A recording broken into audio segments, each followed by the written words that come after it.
নিরামিষ পদের রান্না ভাবলেই কিন্তু ভাবনা চলে আসে।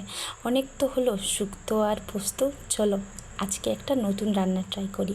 আজ বানাবো পাঁপড়ের তরকারি। আর পাঁপড়ের তরকারি বানানোর জন্য যেটা অবশ্যই দরকার সেটা হচ্ছে পাঁপড়। পাঁপড় রান্না করার জন্য আমরা চলো পাঁপড়গুলোকে আগে একটু একটু করে ভেজে তুলে রাখি।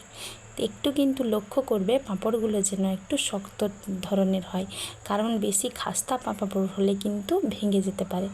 পাঁপড়গুলো আমি এখানে মাধুরী পাঁপড় ইউজ করেছি। পাঁপড়টা ভাজা হয়ে গেলে তাতে দিয়ে দেবো পাঁচফোড়নের উপর আলুগুলো এরকম লম্বা করে কেটে রেখেছিলাম, যেগুলো ভাজতে দিয়ে দেবো।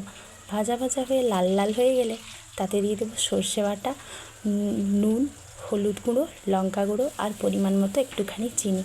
তারপর কষা হয়ে গেলে তাতে দিয়ে দেবো বেশি পরিমাণে জল, কারণ আলুটা আমাদের সিদ্ধ করতে হবে।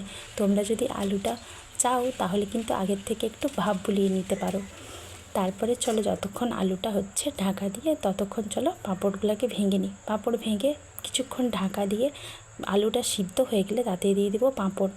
তারপরে পাঁপড়গুলো দিয়ে একটু হালকা নাড়াচাড়া করে 2-3 মিনিট হয়ে গেলে ফুটে গেলেই রেডি আমাদের পাঁপড়ের তরকারি। তোমরা ভাতের সাথে একবার ট্রাই করে দেখতেই পারো, আশা করি ভালো লাগবে।